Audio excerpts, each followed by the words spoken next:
Alright, let's get it on. Hello. Meron tayong biyahe ngayon. Hollow Blocks delivery.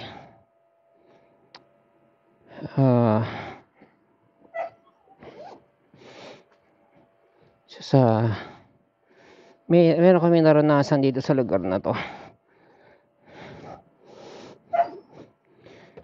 Na ano tawag sa ganun? Theft. Meron danger as far as the victim is concerned sa theft kasi yung thief involved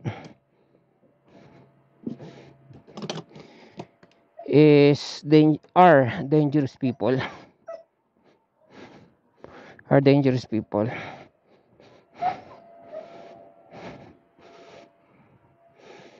For yung kinola ko ng attention ni teacher, kasama ko si teacher kasi na nakaraan,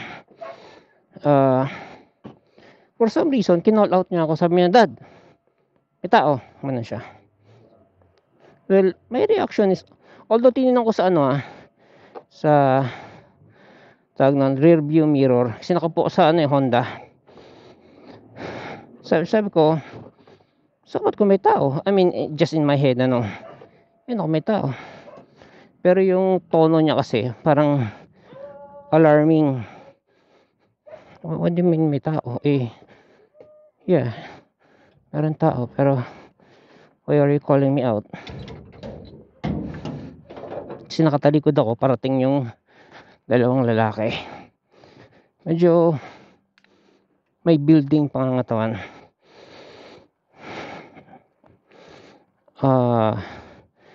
Siguro mga nasa early 30s, late 20s. Dalawang isa mas mataba o mas malaki. Hindi mataba basta hindi siya mataba. Mas malaki, yan. Mas malaki doon sa isa. So nung syempre inalert ako ng teacher from sa likod ko, naglalakad sila. Yung lakad nila hindi aimless naglalakad sila para may pupuntahan. Pero nung nakita ko, sabi ko lasing to. Binisaya ko pa si teacher, sabi ko mga wayong. Pero nung tinignan ko siya, nakatingin sa akin, kaya pala nag-alert si teacher. Nakatingin sa akin, tapos nanlilisik yung mata. Lisik yung mata. And then pinalagpas ko lang. So pagkatapos namin magdiskarga,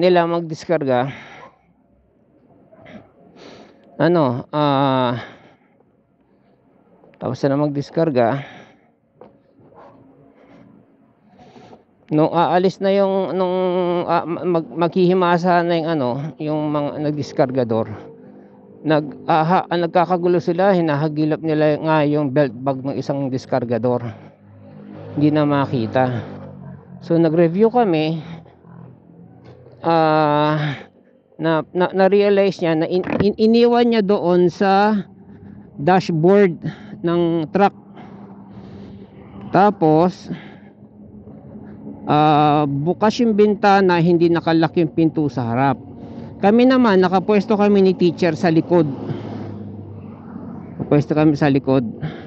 Kami pareho. Well, ako wala naman ako alam na merong mawawala sa harap, pero yung driver kasi nandun dun sa harap, pero tulog. Tsaka dun siya natutulog. Alam mo yung sa truck, yung merong higaan sa likod ng upuan nila, doon nandun yung driver. So wala na magawa,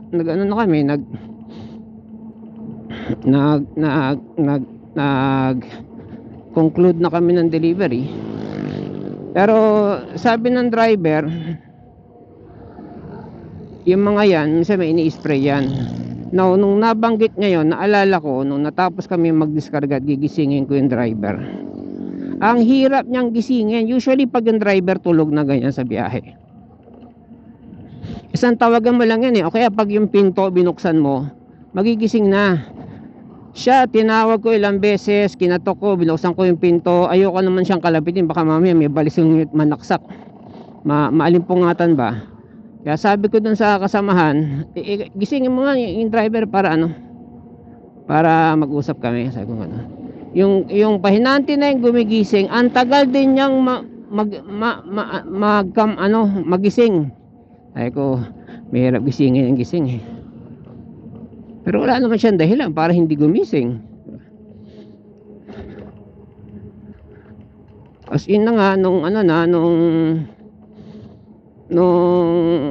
talagang halos baligtarin nila yung truck sa harap, yung harapan ng truck, walang makita. Sabi ng driver, alam niyo minsan yung mga yan, may ini-spray yan pampatulog. Nabanggit niya lang yun. Tapos looking back, sabi ko, kaya palang hirap gisingin ng driver. Tapos kasi yung analysis namin, doon siya sa driver side. Kasi yung truck nakaturo doon sa nakaturo papalayo sa amin, nasa puwitang kami ng truck. So kung sa passenger side siya kung sa passenger side yung dalawa kukuha ng gamit, dun siya dadampot. Makikita yun ng pahinante, kasi yung pahinante nasa right side na nagdidiskarga. Ando doon din si teacher, ako mamamataan ko rin yun. Pero yung sa side ng driver walang lookout. Bukod sa tulog pa yung driver. Kaya yung bag niya nandoon sa side ng passenger. So ibig sabihin umakyat ang analysis ng driver, umakyat ng gumapang sa bintana, ginapang yung belt bag. Siguro na mataan na may kukunin doon, gumapang, pero hindi nagising yung driver.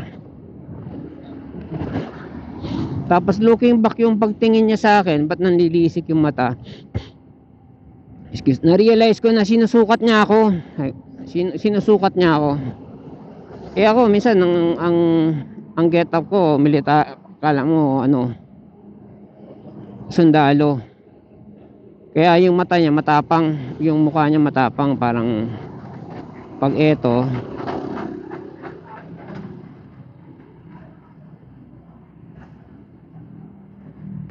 palag, parang ganon. Ilang kami lalaki, 4 kami lalaki, tulog nga lang yung driver. Sila dalawa. Yung tingin niya sa akin, sinusukat niya ako. Anyways, doon kayo pupunta ngayon. Ako lang pala, si teacher, hindi kasama kasi Thursday pa lang. Yung time na yan, Sabado yun eh. Kaya, Friday ng gabi, Sabado na madaling araw. Kaya nakasama siya. Kaya lang ngayon, Thursday pa lang. So actually, na ba? Friday na yata. Anong oras na ba? Friday na pala. So technically, Friday na pala.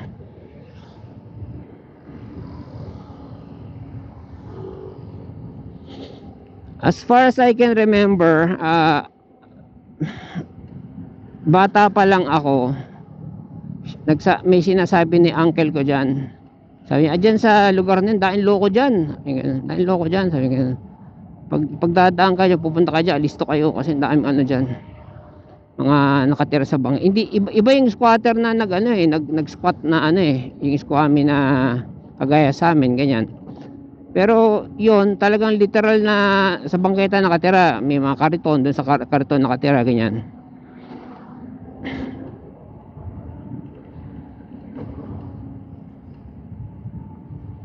Sige, naalala ko nung nagbabike pa ako, gamit ko yung bike ko na, ano bang bike ko nun?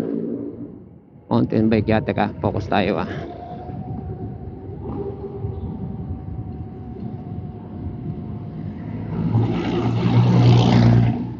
By the way, full charge ako ngayon. 18 kilometers yung 18 kilometers yung pupuntahan ko as per Google Map. And it's around 12 past, mga 12, na ba? Hindi ko makita. Alas 12 pasado na. Oy, good news. Naayos ko na yung tres. Sa tulong ng AI, kasi habang nagcha-charge ako sa school, nag-troubleshoot ako nagtatanong ako sa AI Gemini yon. So nagbigay siya sa akin ng mga tips Kasi sa school ako nagcha-charge, tapos nagto-troubleshoot nga ako ng tres. So ginawa ko yung mga tips niya, naayos ko yung tres. Ano lang siya, kinalawang yung socket ng mga wire, ganun. So kinaskas ko, hinigpitan ko, ganyan. So na ano naman, napagana ko na. Hindi ko lang inaabuso, pang ano lang, pag kailangan lang talaga. Tulad ngayon, nakados ako. Bilis naman yung dos eh. Pero yung tres na hinahanap ko, andyan na. Kung kinakailangan, andyan na. Pwede ko na siyang gamitin. O sample lang ayan tres. Putek, wala, hindi ko pa nasagad. Nakakatakot eh. Yan, tres yon. Yan. Ganda hila niya. O dos. Balik sa dos. So binibigay niya yung tres na hanap ko. Parang bubunggoy ko na tong kotse na to eh. O, binibigay niya yung tres na hanap ko. Katakot, baka mamaya may tumawid dyan, di patay kami pareho. Naka-signal light pala ako.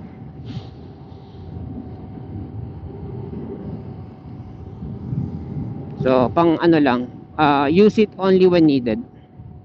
Hindi siya kailangan gamitin parate, lalo nang may switch na ngayon.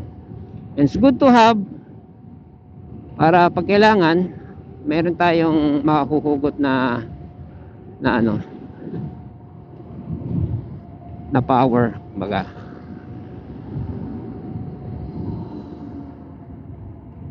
After all, wala namang speedometer to, so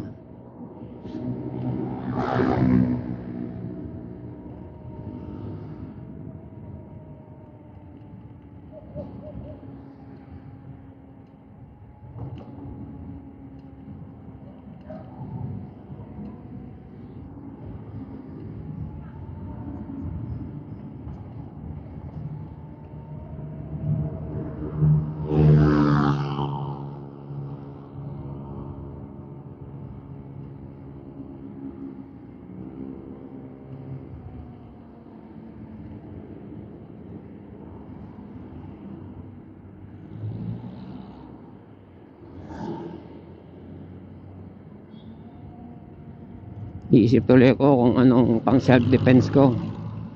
Gun ban naman ngayon. Ayan, tulad yan, may checkpoint to. Isipin mo, kung may dala kang bakal,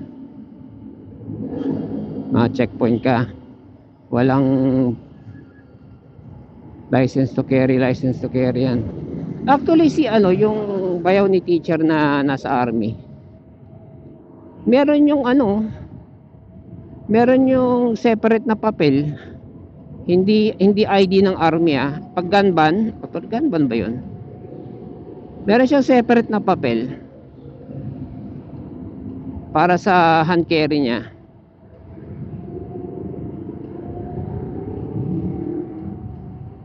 Kasi yung dala niya hindi naman yun service personal lang yun so may papel siya na iniisip ko kung ano yung papel na yun para kumbaga kaya lang yung niya, hand carry niya na yun, plastic, kaya minsan nakasukbit sa kanya sa syempre concealed naka-conceal sa kanya.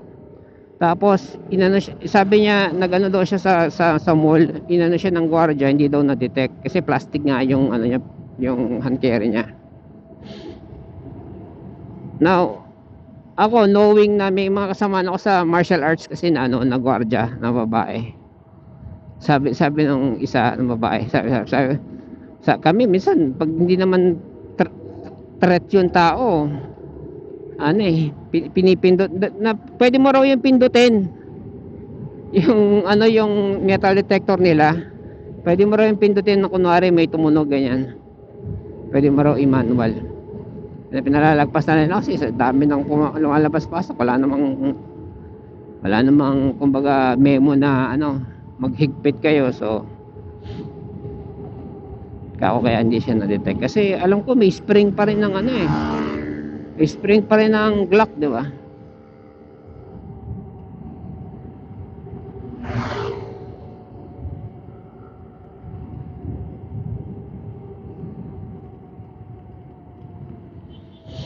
Totoo lang, pag ganyan kami ni teacher, ano, may umu-overtake sa amin, no, may mga matutulin, tapos ako mabagal ng takbo ko. Nagre-react si teacher. Sabi niya, ikaw na. Kaya, kasi hindi ko naman kailangan makapagkarerahan eh.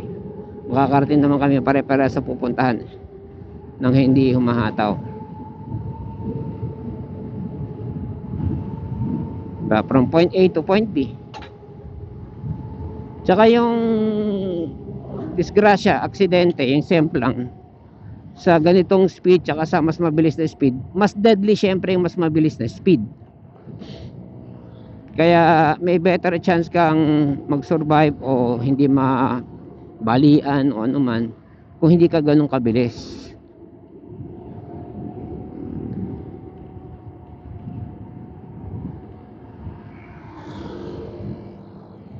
Like I said, ang ganda ng ilaw nyo. Like I said, it's good to have the power na pwede mong gamitin when needed, pero hindi naman kailangan gamitin mo all the time, lalo na nga may switch na. Dati kasi yung switch na ito napakahirap gamitin. Bibitaw ka halos sa manibela para pihitin. Ayun, ganyan, no? Tapos ano pa ang tawag nun, intermittent pang yung nagumagana, hindi pa gumagana ano masyado, kaya ayan, useless.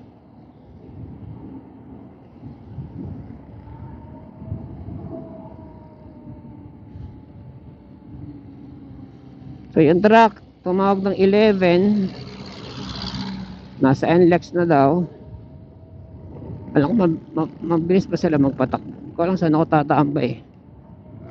Maganda tumambay.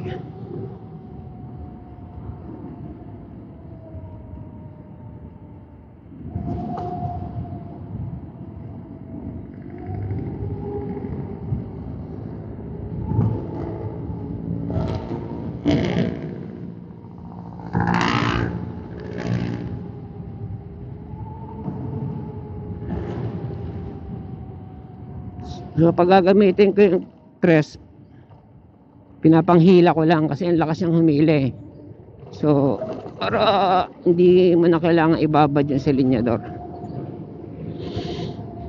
In a way, medyo ano, practical sa battery kasi although malakas siya, pero isang hila mo malayo yung mararating. I mean, at least in my ano terms of ano,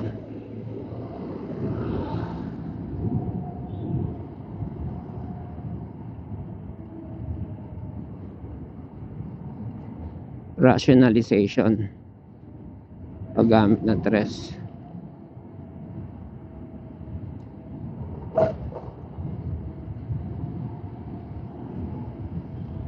Kasi prior to YouTube ano censoring, actually may mga website din kami pinupuntahan, mga sa email. Alam ko wala pang masyadong Facebook. May Facebook na ba? Meron palang Facebook.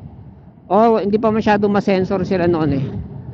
Marami ako mga ganyan na pinapanood. Alam ko na over nakikipanood din yung mga anak ko eh. Kaya mga anak ko tuloy duwag magmotor. Nakikipanood sila sa ano, sa over my shoulder sa mga video na napapanood. Usually marami doon mga disgrasya sa motor.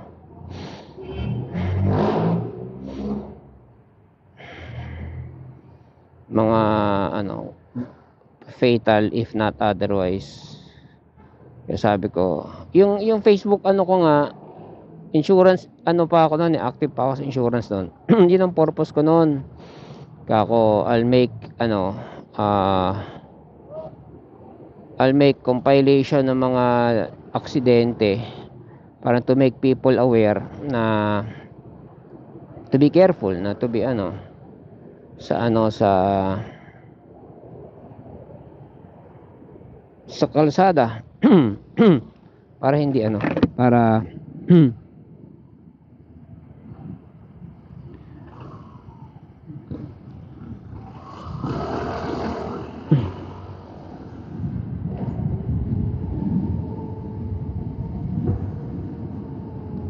What is this?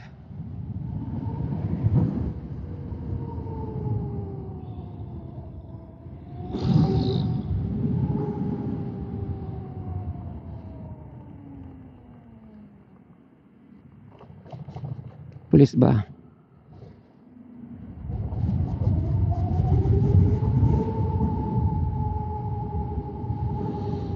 Takot dito, may mga tumatawid dito.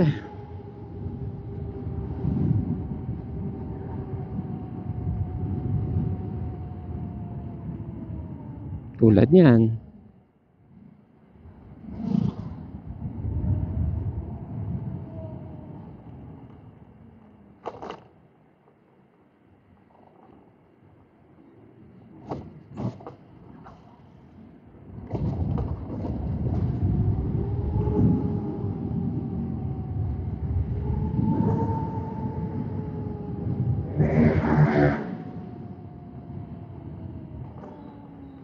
Kasi gabi na maraming mga nagja-jaywalking. Tulad ako, nag-beating the red light, nag-red light ano.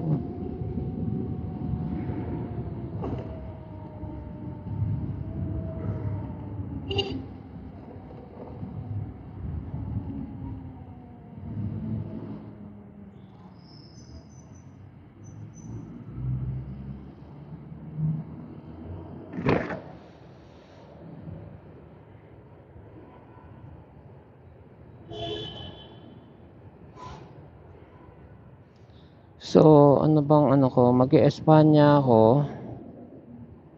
Tapos U-turn sa ano, Araneta.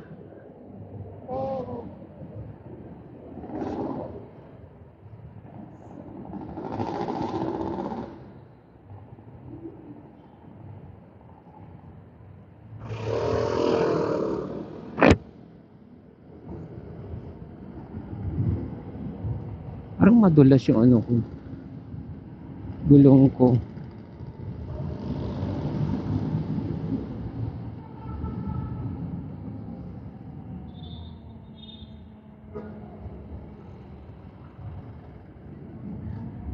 Parang gusto ko mag-check ng hangin.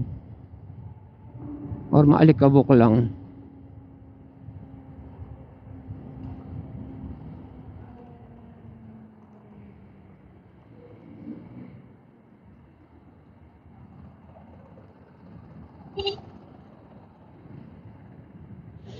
Sa Espanya, dito ako sa gawing kanan.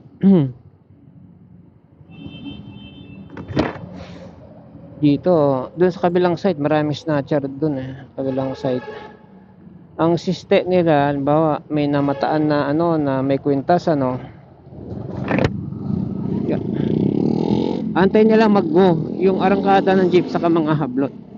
Saka yung hablot nila masakit. Make sure na madadako talaga yung kwintas. Iwan na yung pendant. Kasi from likod may pendant man. Kwintas lang talaga.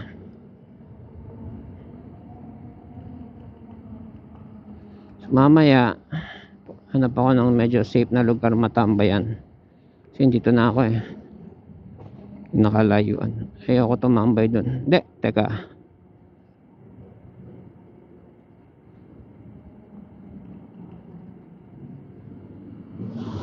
Ang ginawa ko kasi dati, kumatok muna ako sa site. Tapos inantay ko yung truck. Parang unnecessary naman yun. Saka nakakatok sa site pag ano, andyan na yung truck. Kasi ginising mo siya tapos wala pa naman yung ano.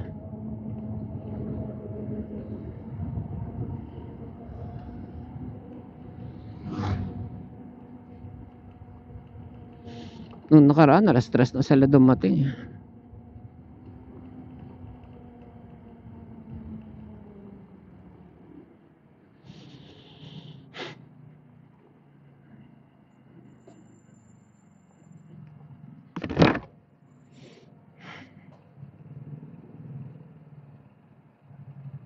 No oras pa lang Ay, mag-aalauna na pala.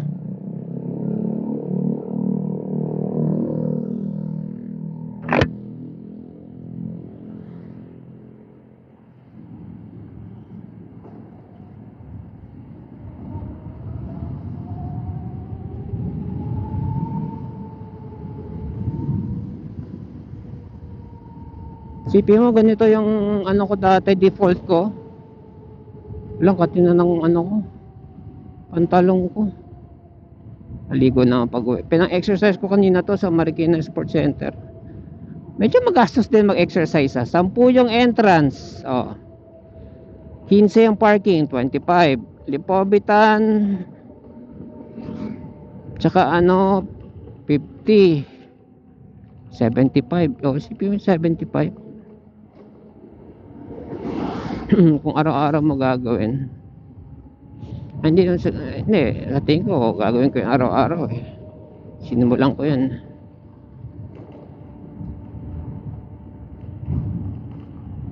Well, at least yun, you exercise by choice, di ba? Tsaka outdoor. Ayoko naman ng aircon kasi. Hindi kang pawisan pag aircon.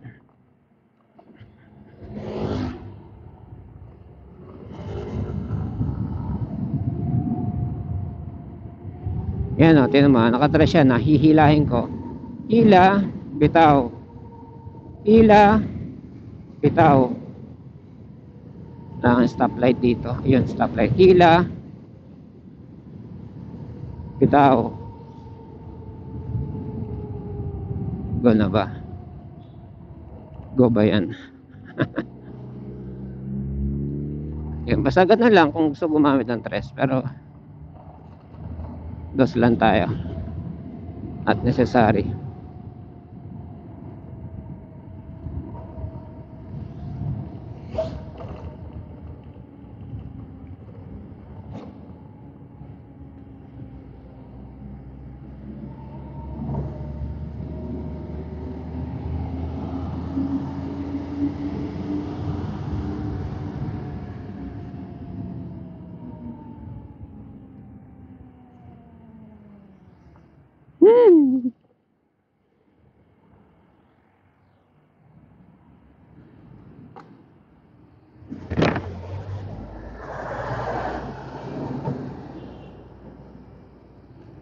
Parang pwede naman mag-go eh, no?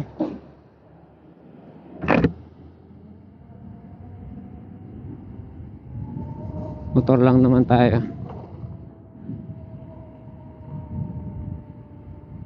Katina ng pantalong. Pinang sit up ko pala to sa ano. Parang susunod nga gusto ko magdala ng yoga mat eh. Doon ako magsi-sit up. Dami ko na nga alam bitbitin. Tsaka mga bitbitin ko parang ilalagay ko siya sa ano, sa maliit na gym bag o bag, ang tawag nun? Bag, shoe bag. Anong knapsack na pang shoes? Ayan. String bag, parang doon ko lalagay yung mga ano ko, tubig, mga ganun. Si bit-bit ko pa isa-isa lahat eh, ang hirap.